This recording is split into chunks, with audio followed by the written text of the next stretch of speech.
Ladies and gentlemen, welcome back to Boss Economics World, where we unwrap the cold hard truths behind today's economic headlines. Today's session, folks, isn't one of those feel-good news moments. Nope. We're diving into a topic that should have everyone who cares about the economy perched on the edge of their seat, the U.S. labor market report for September, as reflected by the falling job vacancies and rising layoffs from the JOLTS, Job Openings and Labor Turnover Survey, report. Sounds dry, huh? Nope, not at all. The alarm bells are ringing in full force, and I'm here to break it down and, yes, also give some straight facts as to what on earth is going on. Let's start with some hard facts. September saw the number of job openings fall to 7.44 million, down from an already revised 7.86 million in August. This is the lowest point since early 2021. We can't ignore that layoffs increased to the highest level since January 2023. As they say, where there's smoke, there's fire. The U.S. labor market, folks, once a shining star showing surprising resilience despite interest rate hikes, seems to be suffering some ugly burns beneath the surface. Now, job openings typically reflect businesses' expectations of the future. With less demand for new positions, companies seem to be bracing for an economic slowdown. Let me clarify what this means for everyday people: fewer job opportunities, more layoffs, lower job security, and declining confidence. But what's causing this? This labor market picture is building a much bigger economic story, one riddled with government policy missteps, questionable Fed decisions, and systemic issues several years in the making, all culminating now. Now, the Federal Reserve's policy direction over the last few years, folks, hasn't exactly been winning any popularity contests. But more importantly, it may be at the heart of the problem here. What have we got? After unprecedented fiscal stimulus combined with loose monetary policy post-2020, inflation got out of hand. So, what did the Fed do? They started hiking interest rates aggressively starting in 2022 to tame inflation. On surface level, yes, inflation's been tamed. We all heard about inflation easing, great news, right? But there's a cost. It's the medicine problem, folks. You give a patient powerful drugs, maybe it fixes one condition, but you're also bound to mess up other parts of the body. That's what we're seeing with the labor market. Interest rates are now so high that business expansion is slowing. High rates make borrowing more costly, investments sluggish, and consumer demand falters. In translating economic jargon to plain English, people aren't spending, businesses aren't hiring, and layoffs are increasing. Earlier this year, job openings were still elevated in some sectors, a bit like watching a car speeding toward a wall, but without hitting the brakes. Now, as the higher interest rates bite harder into operating costs for businesses, whether small, medium, or large corporations, we seem to be seeing the first serious wounds.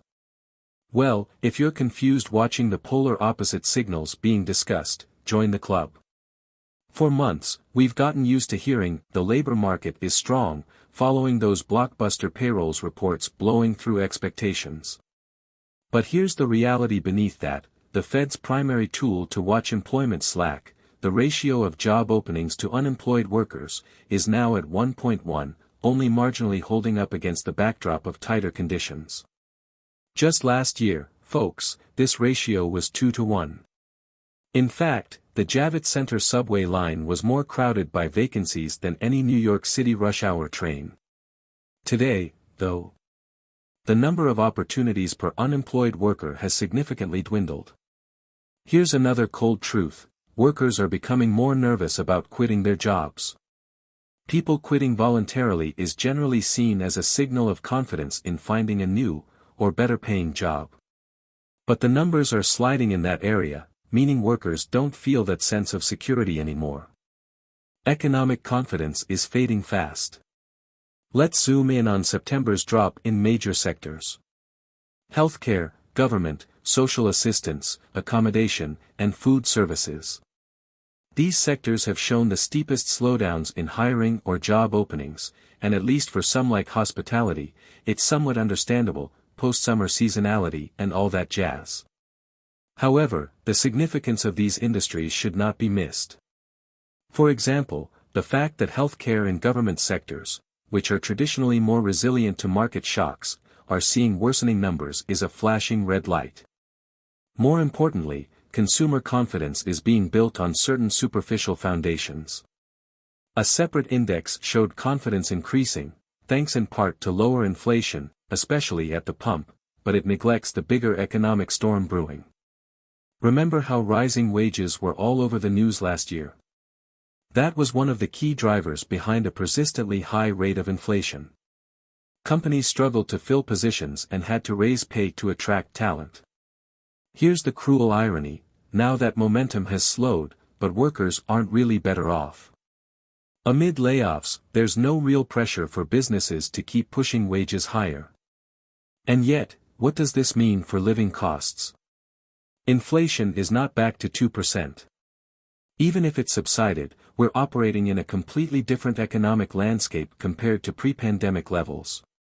Real wages, in many cases, have not kept pace with persistent inflation and rising costs of living such as housing, food, and energy.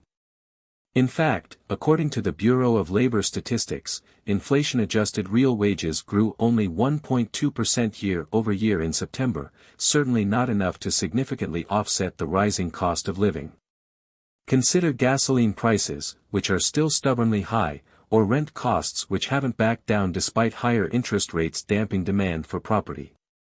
So tell me, are families truly feeling better off? Not at all. Deeper structural problems also loom large. When we think about how significant sectors like tech and finance are faring, we can't forget the recent waves of layoffs. Major tech firms like Google, Meta, and Amazon have announced mass layoffs throughout 2023. Sure, few may view those as permanent job losses, but the key takeaway here is how the overall economic environment is tightening on both regular workers and high-skilled workers alike. The U.S. government's fiscal policies have been entirely disconnected from the monetary policies fighting inflation, or from business realities. The vast spending packages, remember the $1.9 trillion American Rescue Plan, launched in response to the pandemic have been fueling inflationary pressures that the Federal Reserve has now struggled to contain. Infrastructure bills. They're lovely headlines for politics too, but in reality, pumping more money into the system at a time when we need less demand spells doom, especially amidst high interest rates. To be blunt, the economic policymaking feels like watching a poorly directed argument between fiscal and monetary policies, where neither side is willing to concede ground. What does all of this add up to? Simple. The U.S. economy is flashing serious recession-like warning signs, even though technically, we've yet to slip into one. Just last week, we saw the third-quarter economic growth outlook estimated at 4.9%, one of the more optimistic prints. Well, look closely, the discrepancy between GDP growth, often propelled by government spending, and sluggish hiring, declining household sentiment, specifically the drop in job openings, tells a tale of fragile, unstable growth. Moreover, the economy looms heavily over the coming U.S. presidential election, making the stakes as high as they can get. We also can't overlook the upcoming October employment report. It's going to be skewed and tricky, hit from all sides by strikes, natural disasters, and a mix of seasonal adjustments. Boeing's worker strike and two devastating hurricanes have already seriously impacted payrolls, and the real and lasting effect is likely to show up in a more meaningful contraction. In the meantime, what's the outlook? I'll give it to you straight, this isn't just about job openings. It's about a confluence of poorly executed monetary policies, inflation fueled by government spending splurges, and now corporate hiring freezes or even layoffs as businesses can no longer afford to grow. Consumers aren't spending the way they used to, and wages are growing slower than the expenses of living in America. The labor market might be one of the last dominoes falling, but boy, when it falls, it's going to make some serious noise. Consider this a stark warning. Prepare for tougher times ahead, don't rely on rosy government data to give you the all clear, and above all, remain vigilant about your financial future as we navigate the aftershocks of seriously inconsistent economic policy. In summary, folks, what we have is growing instability, a consumer base scared to bet on the future, reflected in these layoffs, declining job openings, and less voluntary quits. It all correlates closely with a fading economic rigor hidden beneath the Federal Reserve's balancing act that's struggling not to fall off the tightrope. Stay sharp, stay savvy, and, more importantly, don't leave your economic future in anyone's hands but your own.